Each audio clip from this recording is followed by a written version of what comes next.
What's up, fight fans? Welcome back to the MMA Savvy podcast. It's your favorite host, Ari Weiss, alongside combat sport expert, Big Rich Fulgoni. And today we'll be discussing UFC 323, Dvalishvili versus Jan 2 that goes down Saturday night in Las Vegas. Then we'll analyze the big fight announcements that just dropped for UFC 324. In standard Savvy fashion, we'll go through the card, break down all the big fights, and drop our official MMA Savvy fight picks. So with that, let's go straight to the card and get moving.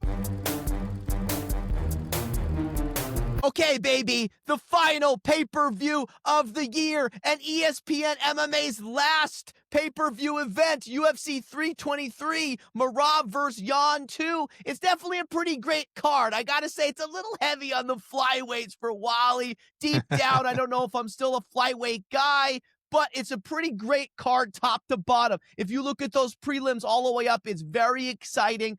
And with that bye that we just had, you know Wally hates buys, so I'm ripping and roaring for this card. What we're going to do here, we're not going to go through the entire card. If you want those MMA Savvy fight picks, you got to go to Richie Boy MMA or to go to MMA.savvy on Instagram. Friday nights, we drop our full main card picks. What we're going to do here today was we're going to go straight to the co-main. Pantoja versus Josh Van for the flyweight title. Of course, Pantoja is the champ, and Josh Van now shockingly the #1 contender. Let's look at the records. Pantoja now 30-5 with Van at 15-2. Let's look at what Pantoja has done. He steals the belt from Moreno back in 2023, Richie, on a split decision. It was close. Then he beats Royval. He beats Erzeg in another close fight, and then dominates Asakura and Kai Kara France in shocking fashion with back-to-back submissions, maybe in line for becoming one of the best flyweights of all time behind DJ.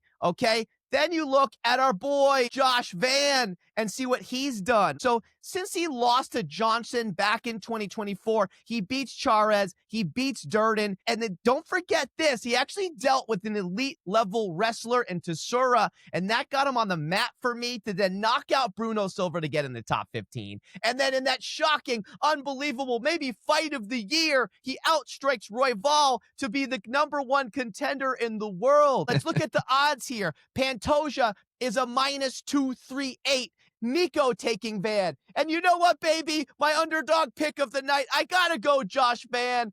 Pantoja's time is over. The hands of Van are going to be too much. He looked unbelievable against Royval. He's going to weather the storm with the grappling because I think he has a wrestling base. He's so quick. He's so fast. He's the next gen flyweight, and he does it here in shocking fashion. So Wally takes Van. Who do you got, baby?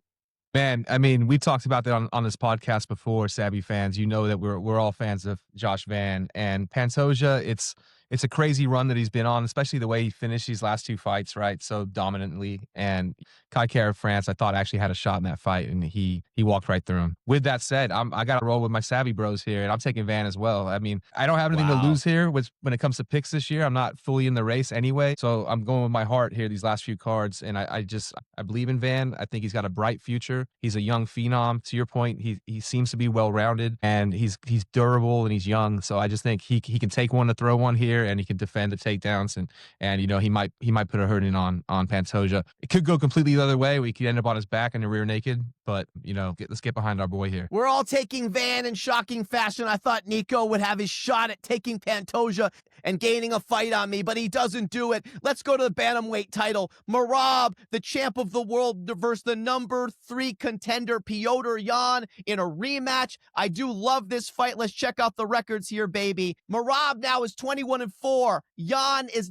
19-5. Let's look at the champ first. If you go back here, Dvalishvili does come in and he takes the belt from O'Malley. Then he defends against Umar in a great, tightly contested fight. Then defend against O'Malley again and dominate him even more in the second one, and then have that amazing defense against Sandhagen. Sandhagen did take him to the brink, but Merab is just too much, and now he's like ready to break records. He'll be the first fighter with 4 title defenses in 1 year. If you look at Yan, now this will be interesting because you'll go down memory lane here a little bit, Richie. We all know he beats Aldo. Then the DQ against Sterling. to then come back and reset himself against Sandhagen. And then I'm on your side. The bad decision should have gone Jan's way in that rematch. Sterling did not win that fight. Also a bad decision against O'Malley. Even though I love O'Malley, he did not win that fight. Jan got sleazed 2 fights in a row. And then to throw him to the machine, it was like, oh my God. And I don't know if he was ready for the wrestling and the intensity of a Merab, so he lost 3 straight, even though that was unfair. But since then, he's beaten Yadong, he's beaten Figgy, and he's beaten McGee, and I think he deserves it. If you go back to the odds here, Merab is a minus 485. Shockingly, Niko takes Merab. And I'm taking Merab too, because I'm a machine guy, baby. His wrestling is too much for Jan. Jan's not going to be able to deal with it. Merab breaking the record. And then the other proclamation here today, if he wins this fight, he becomes the #1 bantamweight fighter of all time, surpassing Dominic Cruz. I don't care what the old heads say. I'm taking here to beat Jan and to break records and to be the #1 bantamweight of all time. What do you say to that, Richie? Man, I mean, we've all come around to the machine, you know, much like Dana has in the organization and the fans at large, right? He's a hard guy not to like. He truly is the machine. We've never seen a cardio output like this and a guy that just doesn't slow down at all. With all that said, you know, Petr Yan really did get scrutinized with 2 of those decisions. He had to work his way back slowly. He's not looking like the scary Terminator finisher that we saw there in the early part of his career, but he's had, I think, a singular focus to train and get ready for Merab here. And I don't think he was fully healthy in that first fight. It was something going on with his hand. I think it was the right hand. He didn't throw it very often at all. And to your point earlier about the takedowns, he actually defended the takedowns pretty decently. He just couldn't keep up with the pace, to your other point, right? And so I think he's going to be ready. I think you're going to watch out for a lot of those knees up the middle that he likes to throw. And if he's on point and he's healthy and he's accurate, he definitely poses problems for Merab. And I'm not saying this is RDR status because he's not going to gas out. It's not going to be like that. But maybe it is just taking on 1 too many opponents in a calendar year or too many defenses in a calendar year. He's going to have, I think, some trouble with Petr Yan. I don't know that Jan's got the finishing power that he had previously, but I think he can hurt Merab and cause some problems. So I'm hoping he can eke out a decision here. And if he ends up getting a finish, you know, all to the good. But yeah, man, I'm thinking it might be the end of the machine's run. Wow, big pick. Richie with Jan, UFC 323, Saturday night. Get ready for it. But what we're going to do to end the show is we're going to talk about the big announcements. The first Paramount fight in January has been booked. UFC 324, Gaethje first Paddy the Baddy for the interim lightweight title. There's been a lot of negative press here online, and I get it. Maybe it's not Armin, it's not the top contender, fine, but I like the fight. Before I defend it, let's just look at the top 5 and see if the haters are right here. So listen, you can see, yes, Armin's the #1 contender, fine. Makhachev shouldn't be there anymore. Oliveira and Holloway are in 2 and 3, but they've both lost to Topuria recently, right? And there's all the rumors saying that they're going to be fighting for the BMF belt, which you know Wally doesn't care about, but I like it that it's the number 2 and 3 because then they'll be next in line potentially. So yes, it's a little bit strange that 4 versus 5 are getting the title shot, but both of those guys were the ones that are in discussion to fight Topuria for the last 4 months. So it's not so out of left field. Paddy the Baddy's a star. Gaethje's the ex-interim champ. And Armin just fought. Armin probably would have needed a 3-month camp to fight in January. So I think in Dana's defense, they already had this fight ready.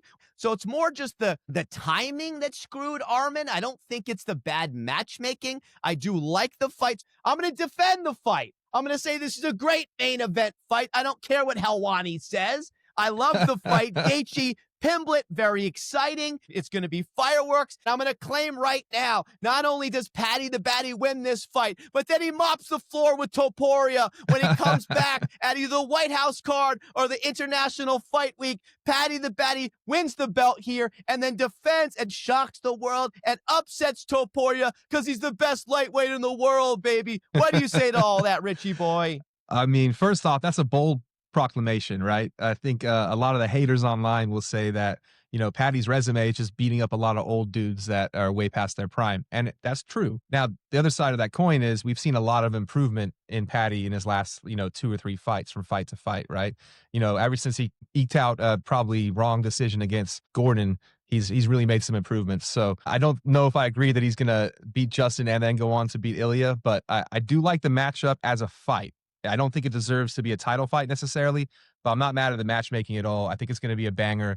You've obviously got Justin with his hands versus Paddy in his grappling, but he can throw some hands too. And, you know, he's shown some submission game. That's great also. So, you know, it's an exciting fight. I do think that the females probably should have been headlining it. You know, it's a undisputed title fight from properly matched ranked opponents, with Amanda coming back into the fold, but I'm okay with it. You know, I still think it's going to be a banger of a fight. Now, Arman did get screwed here. Let's be very clear.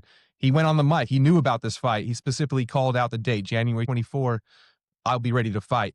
And he is getting passed up here. Now, the thing that I think that's really interesting is the fact that they have already said the winner of this fight will fight Ilia. So that leaves Arman pushed out 2 more fights. I mean, we knew this guy was in a doghouse, Dana, but come on, man. I mean, he did what we all want to see from a fan perspective in his last fight, albeit against Hooker, not the top of the division necessarily, but came out in dominating fashion against a dangerous opponent and finished, right, with the ground and pound leading to the submission. So I think Arman's definitely getting screwed here, but I got to say, it's still an exciting fight. I'm not mad at it. The card is good from top to bottom, and I can't wait to see it. To your point, Richie, I agree the Arman scenario, he is getting a little bit screwed, right, because if Holloway and Oliveira are going to be paired up, and then Gaethje and Pimblett are fighting for the title, and then Dana's already saying Topuria will then come back and fight the winner, that does screw Arman. So they might force him to fight St. Denis.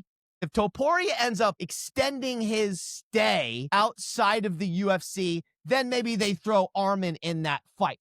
For sure, they have to. He could be then next in line if Topuria doesn't want to come back quickly and he's dealing with the family issues for a very long time. But you are right. Unless they don't do Oliveira Holloway and Arman just gets one of them and maybe they break that up because one of those guys needs a longer break than you think. I think the BMF happens between Charles and Max no matter what. I just think it's crazy that he already said the winner of this interim is going to get Ilia guaranteed in the next fight. I mean, that definitely pushes Arman 2 fights down the picture, and that's kind of crazy for being where he was as #1 contender, albeit the long layoff and pulling out and getting into the doghouse, but this seems like a extended punishment. Okay, that's it for this week. Thank you for listening to the MMA Savvy podcast, the world's top place for MMA content. If you love these weekly episodes, make sure to hit subscribe. And if you're a real MMA enthusiast, check out the old MMA Savvy videos on our page. You might see some UFC legends pop up, such as Nick Diaz, Ronda Rousey, and John Jones. The old channel has been revived, and we couldn't be more excited. Please subscribe, follow, comment, like, share, and blast on all of our social channels. We're blasting hard on the talk, we're heavy on the gram, and we're going crazy on the tube. That's at MMA.savvy and RichieBoy_MMA on Instagram. And make sure to comment and challenge our takes if you have disagreements. We love the comments and interactions with the fans. So with that, stay savvy, fight fans.